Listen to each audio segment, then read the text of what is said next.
गुरुर्ब्रह्मा गुरुर्विष्णु गुरुदेवो महेश्वर गुरु साक्षात् परब्रह्म तस्मै श्री गुरुवे नमः। आदौ देवकी देवगर्भजननं गोपीगिरिवर्धनं मायापूतनजीवतापहरणं गोवर्धनोद्धारणं कंसच्छेदनकौरवादिहननं कुन्तीसुतापालनम्। एतत् श्रीमद्भागवतं पुराणकथितं श्रीकृष्णलीलामृतं। ॐ नमः निगमकल्पतरोर्गलितं फलं सुखमुखाद्रव अमृतसंयुतं पिबत भागवतं रसमालया मुहुरहो रसिका भूय भावुका। भगवान श्री कृष्ण चरण नारायण जी के चरण कमलों में नतमस्तक होकर के भगवान श्री सुखदेव गुरु श्री सुखदेव जी, गुरु श्री माधवाश्रम जी, गुरु श्री व्यास जी, गुरु श्री नारद जी के चरण कमलों में नतमस्तक होकर के हम ये श्रीमद् भागवत महापुराण के 6वें स्कंद का 9वां अध्याय शुरू करने जा रहा हूँ, मैं पढ़ने जा रहा हूँ, जिसमें विश्वरूप का वध और वृत्तासुर द्वारा देवताओं की हार और भगवान की प्रेरणा से देवताओं का दधीची ऋषि के पास जाना, ये प्रसंग होगा। श्री शुकवाच तस्यासन विश्वरूपस्य शिरासि त्रीणि भारत समपीतं सुरापीतम् अन्नादं यदि सुश्रमा सवे वर्षति देवेभ्यो भागं प्रत्यक्षम् उच्यते अवदत् यस्य पितरो देवा समपश्रमन्नृपः स एव हि ददौ भागं परोक्षम् अनुसरं प्रति यजमानो वहद्भागं मातृस्नेहवशानुवा तद्देवहेलनं तस्य धर्मालिकं सुरेशुरा आलक्ष्य तर्षावीता तत्क्षीणां छिन्नरुषा सोमपीतं तु यत् तस्य शिरा आसीत् कपिञ्जलः कलबिङ्गसुरापीतम् अन्नादं यत् च तित्तिरिः ब्रह्मत्याम् अञ्जलीनं जग्राह यद्यपीश्वरः संवत्सरान्ते तदगं भूतानां च विशुद्धे भूयाम्बोधमयोद्विश्वद् चतुर्दः व्यवधरी।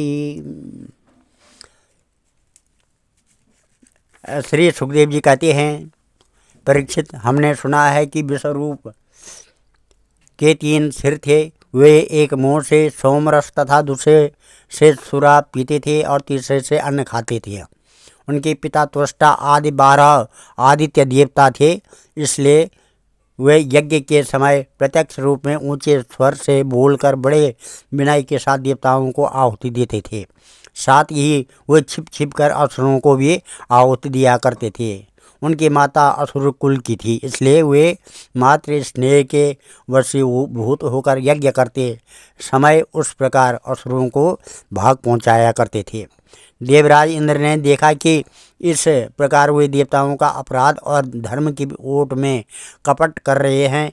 इससे इंद्र डर गए और क्रोध में भरकर उन्होंने बड़ी फुर्ती से उनके 3 सिर काट लिए। विश्वरूप का सोमरस पीने वाला सिर पपीहा, सुरापान करने वाला गोरैया और अन्न खाने वाला तितर हो गया। इंद्र चाहते तो विश्वरूप के वध से लगी हुई हत्या को दूर कर सकते थे, परंतु उन्होंने ऐसा करना उचित न समझा, वरम हाथ जोड़कर उसे स्वीकार कर लिया तथा 1 वर्ष तक उससे छूटने का कोई उपाय नहीं किया।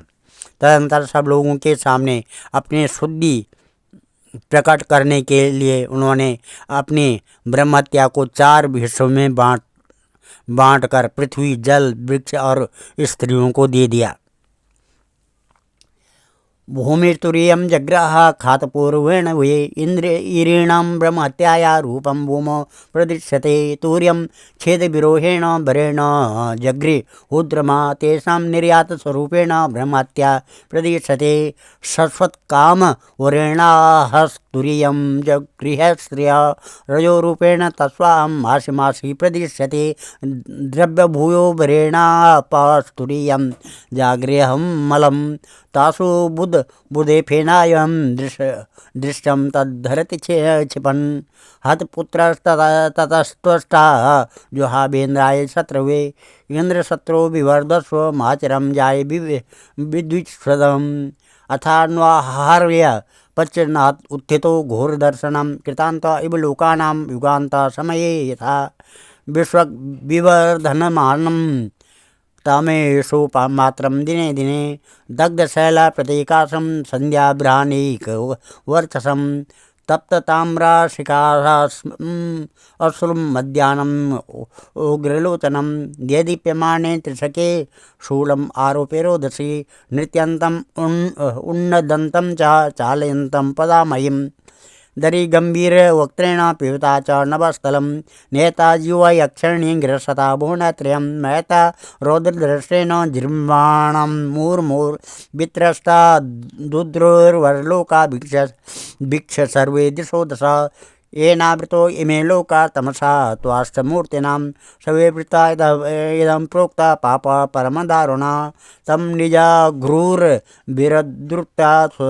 सगणा विविधार्षवः श्वेर्दिव्यास्त्रेघे सोऽग्रसत्तानि कृत्ससा ततस्ते विस्मता सर्वे विषण्णाग्रस्त तेजसा प्रत्यञ्चमाद्य पुरुषाम् उतस्थो समायता। परीक्षित, पृथ्वी में बदले में यह वरदान लेकर कि जहाँ कहीं गड्ढा होगा वही समय पर अपने अपने आप भर जाएगा। इंद्र की ब्रह्महत्या का चतुर्थांश स्वीकार कर लिया।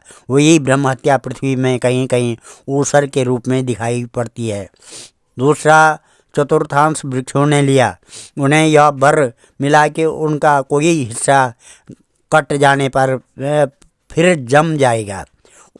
उनमें जब भी गोंद के रूप में ब्रह्महत्या दिखाई पड़ती है।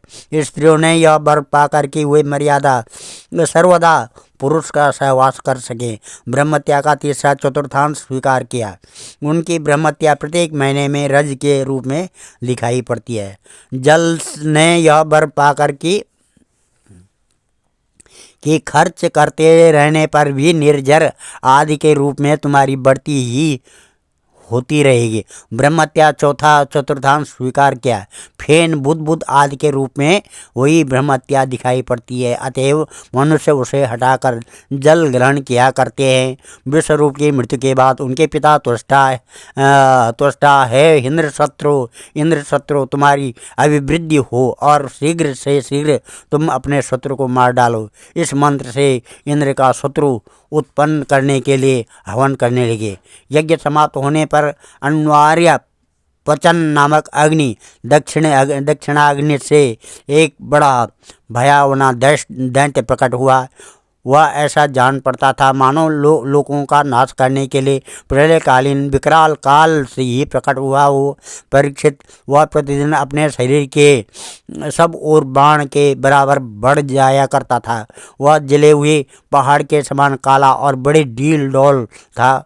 उसके शरीर से संध्याकालीन बादलों के समान दीप्ति निकलती रहती थी। उसके सिर के बाल और दाढ़ी मूछ तपे हुए तांबे के समान लाल रंग के तथा नेत्र दोपहर के सूर्य के समान प्रचंड थे। चमकते हुए 3 नोकों वाले त्रिशूल को लेकर जब वह नाचने चिल्लाने और कूदने लगता था उस समय पृथ्वी कांप उठती थी और ऐसा जान पड़ता था कि उसे त्रिशूल पर उसने अंतरिक्ष को उठा रखा है।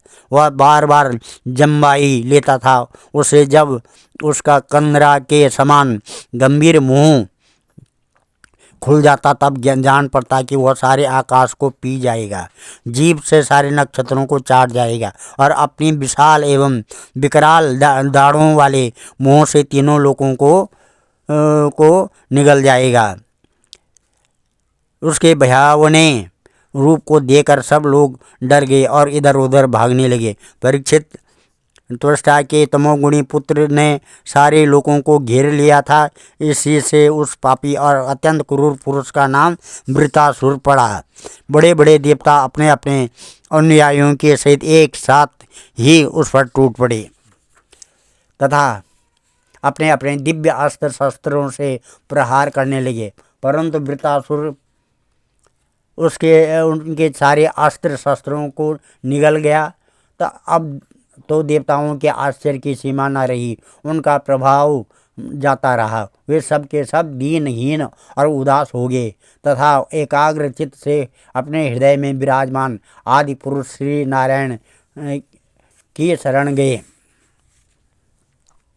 देवाऊचु वायंबराग्नि स्त्रीलोका ब्रह्मादयो वयम द्विजंता हराम यस्मे बलिमंतकोशो बिवेति यस्मात् शरणं ततो नः आविस्मृतं तं परिपूर्ण कामं स्वेनेव लाभेन समं प्रशान्तं विनोपसर्पत्य परं हि बालिशा स्वलाङ्गुलीनातीति तीर्थे सिन्धुं यस्येरुशृङ्गे शृङ्गे जगति स्वनावं मनुर्यथा अवद्य ततार दुर्गम स एव नस्त्वाष्टभयाद दुरन्तात् त्राताश्रितात् वारिचरोऽपि नूनं पुरा स्वयंभूरपि संयमाम्ब शुद्धीर्णवातो मिर एकराले एको बिन्दत् परितस्ततारा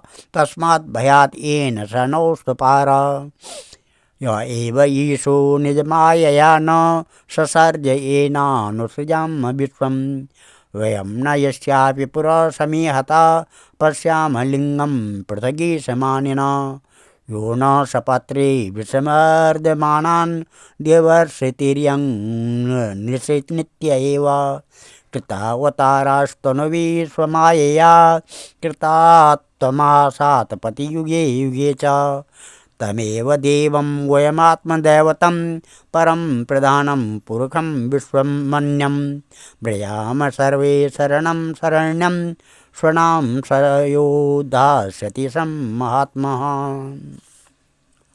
इस प्रकार से देवताओं ने भगवान से प्रार्थना की। वायु, आकाश, अग्नि, जल और पृथ्वी, ये पांचों भूत, इनसे बने हुए तीनों लोक, उनके अधिपति ब्रह्मादि तथा सब और हम सब देवता जिस काल से डर कर उसे पूजा सामग्री की भेंट दिया करते हैं, वही काल भगवान से भयभीत रहता है। इसलिए अब भगवान ही हमारे रक्षक हैं। प्रभु, आपके लिए कोई नई बात न होने के कारण कुछ भी देख कर आप विस्मित नहीं होते। आप अपने स्वरूप के साक्षात्कार से ही सर्वथा पूर्ण काम सम एवं शांत हैं। जो आपको छोड़कर किसी दूसरे की शरण लेता है वह मूर्ख है। वह मानो कुत्ते की पूंछ पकड़कर समुद्र पार करना चाहता है। वैवस्वत मनु पिछले कल्प के अंत में जिनके विशाल सिंह में पृथ्वी रूप नौका को बांधकर अनायास ही प्रलयकालीन संकट से बच गए, वे ही मत्स्य भगवान हम शरणागतों को वृत्रासुर के द्वारा उपस्थित किए हुए दुस्तर भय से अवश्य बचाएंगे। प्राचीन काल में प्रचंड पवन के थपेड़ों से उठी हुई उत्ताल तरंगों की गर्जना के कारण ब्रह्मा जी भगवान के नाभि कमल से अत्यंत भयानक प्रलयकालीन जल में गिर पड़े थे। यद्यपि वे असहाय थे, तथापि जिनकी कृपा से वे उस विपत्ति से बच सके, वही भगवान हमें इस संकट से पार करें। उन्हीं प्रभु ने अद्वितीय होने पर भी अपनी माया से हमारी रचना की और उन्हीं के अनुग्रह से हम लोग सृष्टि कार्य का संचालन करते हैं। यद्यपि वे हमारे सामने ही सब प्रकार की चेष्टाएं करा रहे हैं, तथापि हम स्वतंत्र ईश्वर हैं। अपने इस अभिमान के कारण हम लोग उनके स्वरूप को देख नहीं पाते। वे प्रभु जब देखते हैं कि देवता अपने शत्रुओं से बहुत पीड़ित हो रहे हैं, तब वे वास्तव में निर्विकार रहने पर भी अपने माया का आश्रय लेकर देवता, ऋषि, पशु, पक्षी और मनुष्य आदि योनियों में अवतार लेते हैं तथा युग युग में हमें अपना समझकर हमारी रक्षा करते हैं। वही सबके आत्मा और परम आराध्य देव हैं। वे ही प्रकृति और पुरुष रूप विश्व के कारण हैं। वे विश्व के से पृथक भी हैं और विश्व रूप भी हैं। हम सब उन्हीं शरणागत वत्सल भगवान श्री हरि की शरण ग्रहण करते हैं। उदार शिरोमणि प्रभु अवश्य ही अपने निज जन हम देवताओं का कल्याण करेंगे। श्री सुखदेव जी कहते हैं, इदं तेषां महाराजासुराणाम् उपतिष्ठतां प्रतीचां दिशबोधावे शङ्खचक्र गदाधर आत्मतुल्ये खोडसंभीर विना श्रीवत्सकौस्तुभ पर्युपासितम् उन्निद्र शरदाम्बु रुहैक्षणं दृष्टा तव मनो सर्व ईशानां वयाद विक्लव दंडवत्पतिता राजस् नैरुत्थाय तुष्टो।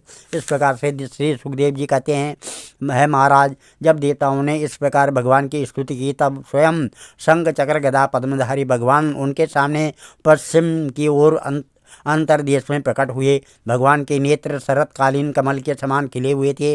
उनके साथ 16 पार्षद उनकी सेवा में लगे हुए थे। वे देखने में सब प्रकार से भगवान के समान ही थे। केवल उनके वक्षस्थल पर श्रीवत्स चिन्ह और गले में कौस्तुभ मणि नहीं थी। परीक्षित, भगवान का दर्शन पाकर सभी देवता आनंद से विह्वल हो गए। उन लोगों ने धरती पर लौटकर साष्टांग दंडवत किया और फिर धीरे धीरे उठकर वे भगवान की स्तुति करने लगे।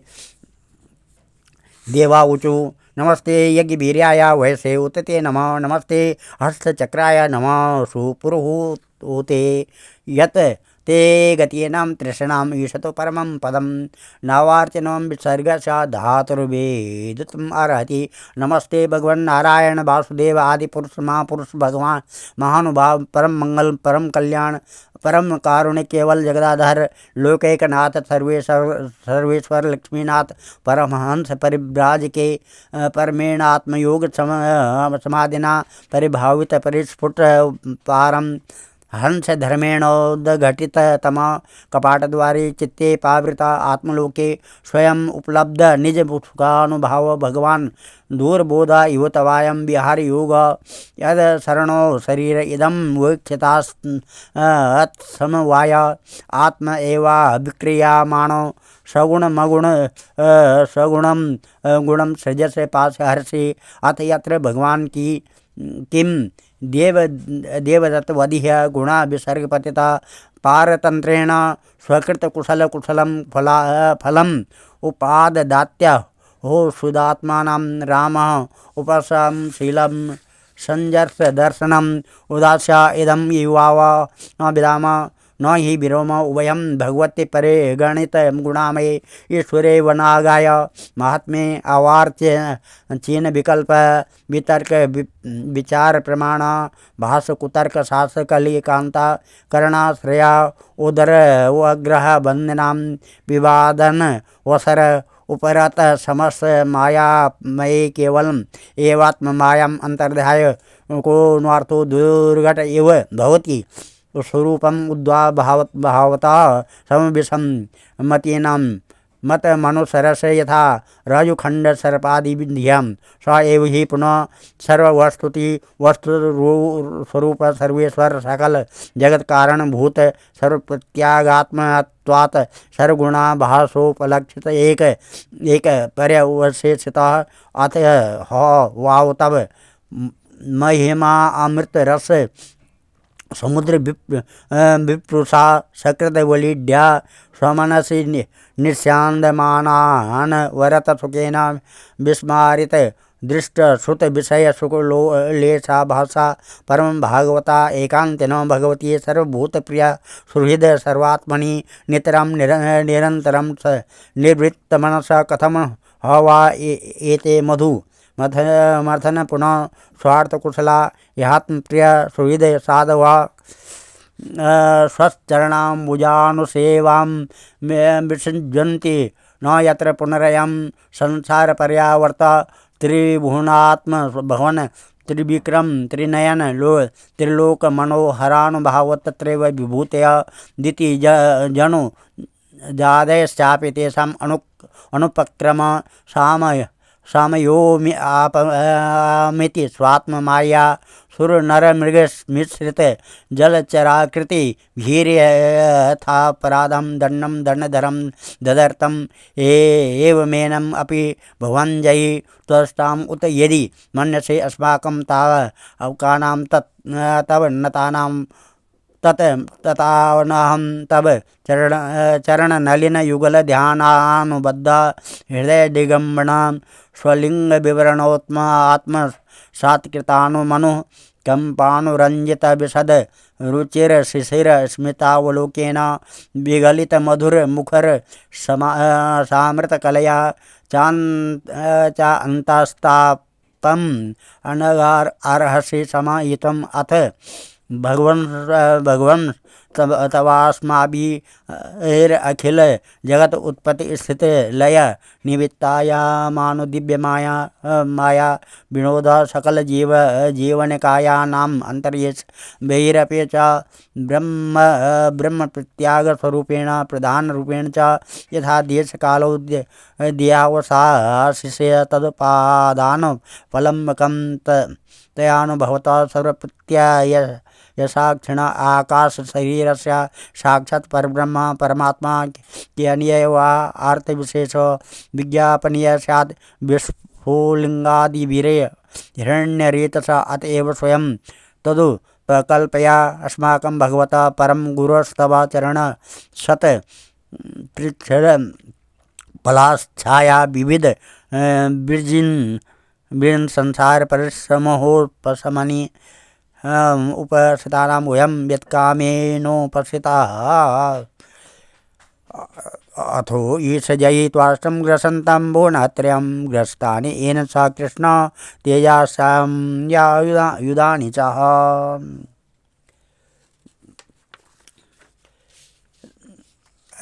देवताओं ने भगवान से प्रार्थना की, वायु आकाश अग्नि जल और पृथ्वी ये पांचों भूत इनसे बने हुए तीनों लोक उनके अधिपति ब्रह्मादि तथा हम सब देवता जिस काल से डर कर उससे पूजा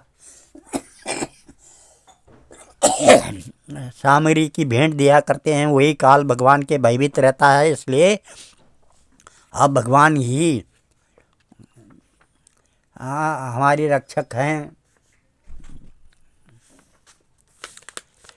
देवताओं ने कहा, भगवान यज्ञ में स्वर्ग आदि देने की शक्ति तथा उनके फल की सीमा निश्चित करने वाले काल ये आप ही हैं। यज्ञ में विघ्न डालने वाले दैत्यों को आप चक्र से छिन्न भिन्न कर डालते हैं, इसलिए आपके नामों की कोई सीमा नहीं है। हम आपको बार बार नमस्कार करते हैं। विधाता सत्व रज तम इन तीनों गुणों के अनुसार जो उत्तम मध्यम और निकृष्ट गतियाँ प्राप्त होती है उनके नियामक आप ही हैं। आपके परम पद का वास्तविक स्वरूप इस कार्य रूप जगत का कोई आधुनिक प्राणी नहीं जान सकता है। भगवान नारायण वासुदेव आप आदि पुरुष जगत के कारण और महापुरुष पुरुषोत्तम हैं। आपकी महिमा असीम है। आप परम मंगलमय परम कल्याण स्वरूप और परम दयालु हैं। आप ही हमारे सारे जगत के आधार एवं अद्वितीय हैं। केवल आप ही सारे जगत के स्वामी हैं। आप सर्वेश्वर तथा सौंदर्य और मृदुलता की अधिष्ठात्री देवी लक्ष्मी के परम पति हैं। प्रभु परमहंस परिव्राजक विरक्त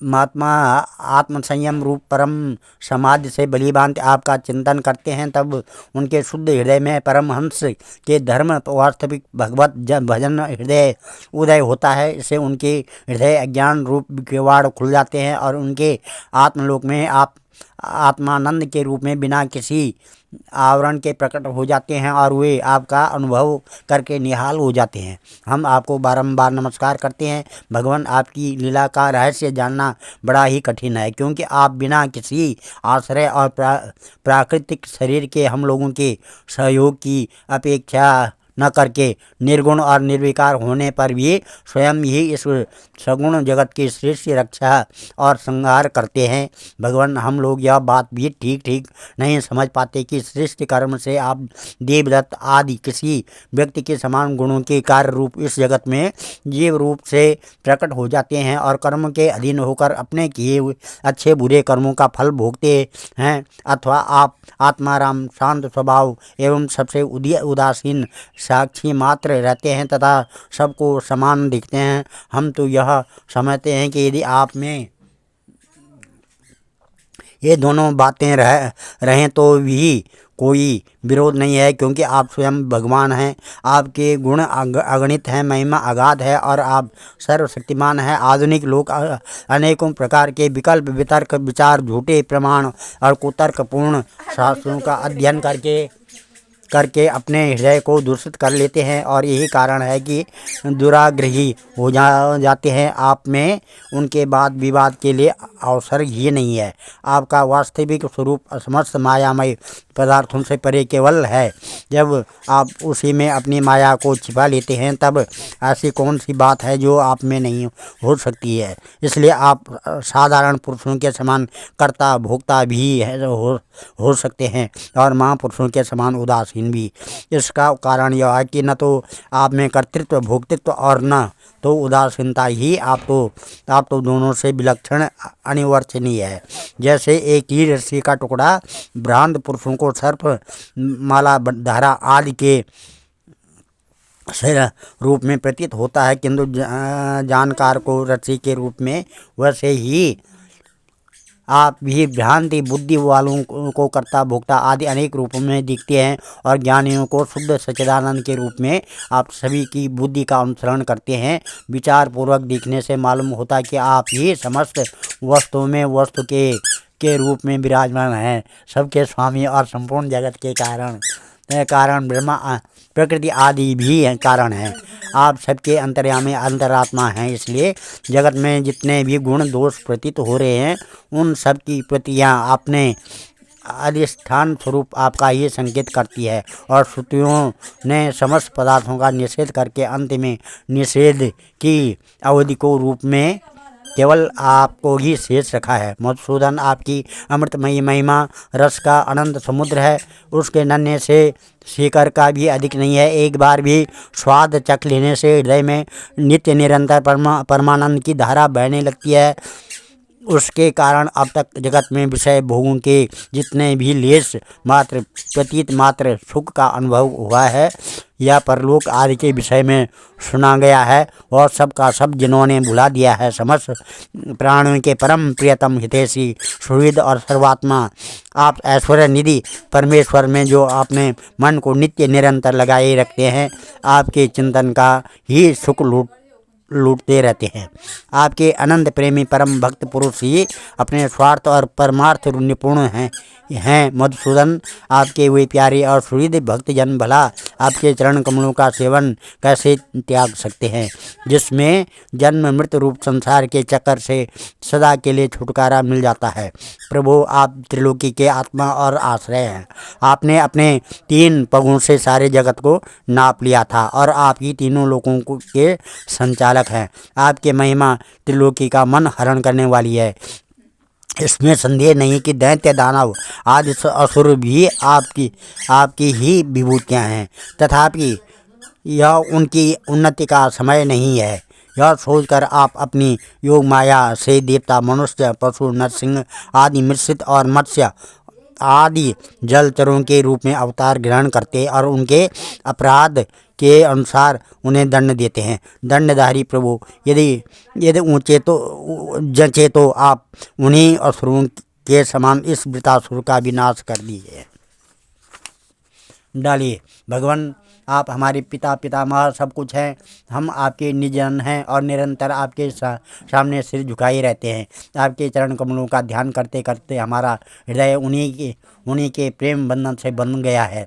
आपने हमारे सामने अपना दिव्य गुणों से युक्त साकार विग्रह प्रकट करके हमें अपनाया है। इसलिए प्रभु, हम आपसे यह प्रार्थना करते हैं कि आप अपनी दया भरी विशद सुंदर और शीतल मुस्कान युक्त चितवन से तथा अपने मुखार बिंद से टपकते हुए मनोहर वाणी रूप सुमधुर सुधा बिंदु से हमारे हृदय का ताप शांत कीजिए, हमारे अंतर की जलन बुझाइए। प्रभु, जिस प्रकार अग्नि की अंशभूत चिंगारियाँ आदि अग्नि को प्रकाशित करने में असमर्थ हैं, वैसे ही हम भी आपको अपना कोई भी स्वार्थ परमार्थ निवेदन करने में असमर्थ हैं।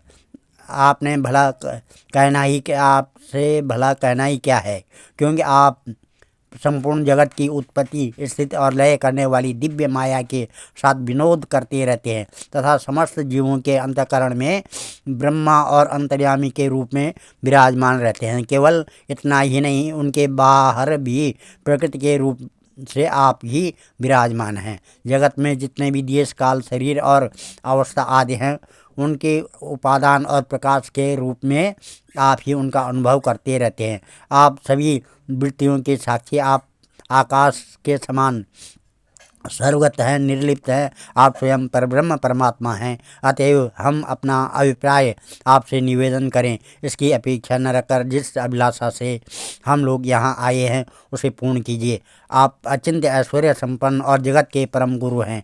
हम आपके चरण कमलों की छत्र छाया में आए हैं, जो विविध पापों के फलस्वरूप जन्म मृत्यु रूप संसार में भटकने की थकावट को मिटाने वाली है। सर्वशक्तिमान श्री कृष्ण वृत्तासुर ने हमारे प्रभाव और अस्त्र शस्त्रों को तो निगल ही लिया है, अब वह तीनों लोगों को भी ग्रस रहा है।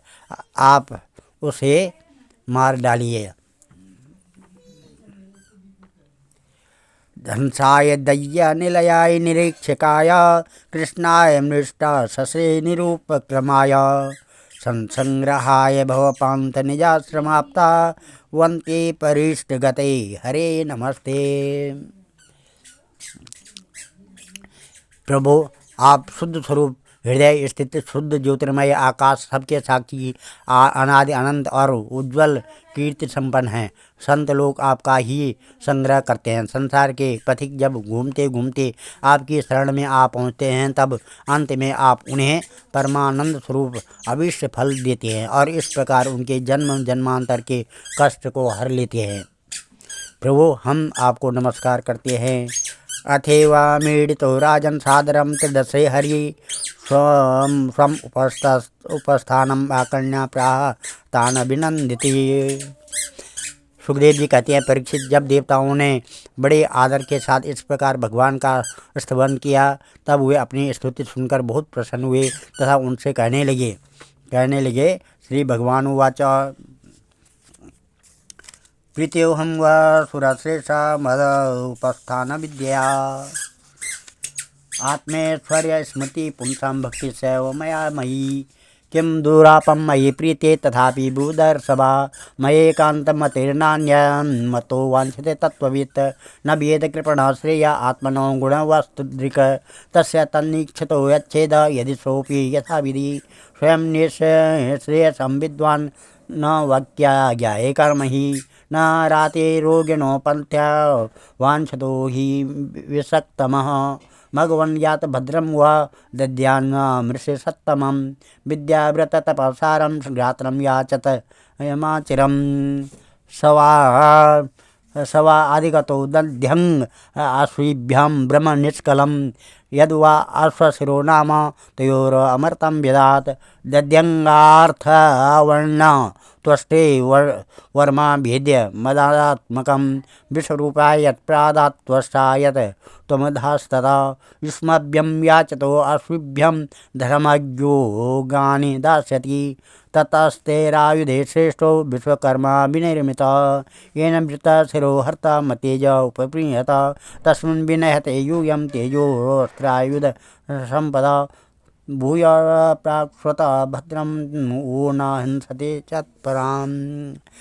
भगवान ने कहा, शेष देवताओं, तुम लोगों ने स्तुति युक्त ज्ञान से मेरी उपासना की है, इससे मैं तुम लोगों पर प्रसन्न हूँ। इस स्तुति के द्वारा जीवों को अपने वास्तविक स्वरूप की स्मृति और मेरी भक्ति प्राप्त होती है।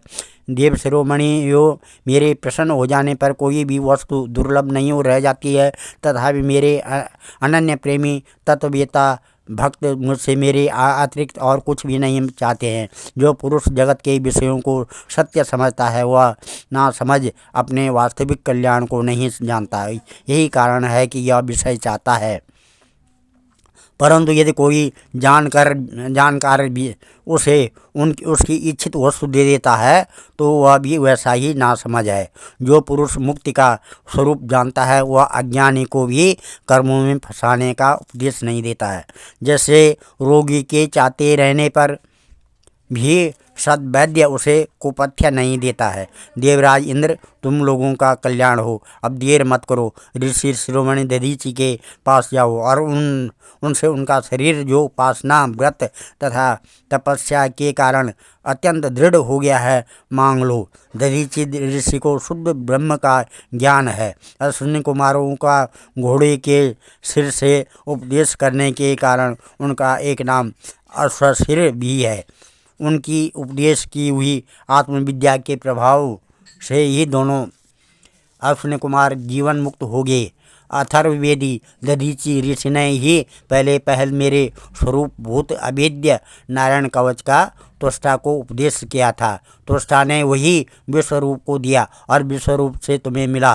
दधीचि ऋषि धर्म के परम धर्मज्ञ हैं। वे तुम लोगों को अश्विनी कुमार के मांगने पर अपने शरीर के अंग अवश्य दे देंगे। इसके बाद विश्वकर्मा के द्वारा उन अंगों से एक श्रेष्ठ आयुध तैयार करा लेना। देवराज, मेरी शक्ति से युक्त होकर तुम उसी शस्त्र के द्वारा वृतासुर का सिर काट लोगे।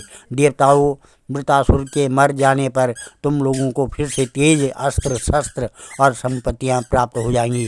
तुम्हारा कल्याण अवश्यंभावी है, क्योंकि मेरे शरणागतों को कोई सता नहीं सकता है। आज हम इस अध्याय को यहीं पर समाप्त करते हैं और इस कथा को यहीं पर विराम देते हैं।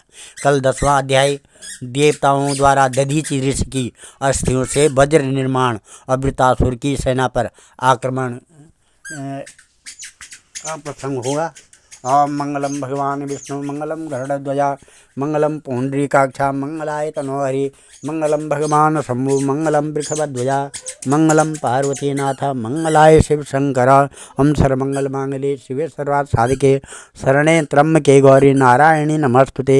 हम अन्नपूर्णे सदापूर्णे शंकर प्राण बल्लभे ज्ञान सौभाग्य सिद्ध्यर्थम भिक्षां देहि च पार्वती। ओम नमः अरुण कमल संस्था रज पुण्यवर्णां करकमलदितेष्टा भीतियुग्माम्बुजा च मणिकटक विचित्रालंकृता कल्पजाले सकल भुवन माता संततम श्री श्री नमः। हम सर्वे भवन्तु सुखिनः, सर्वे सन्तु निरामया, सर्वे भद्राणि पश्यन्तु, मा कश्चित् दुःखभाग् भवेत्। धन्यवाद।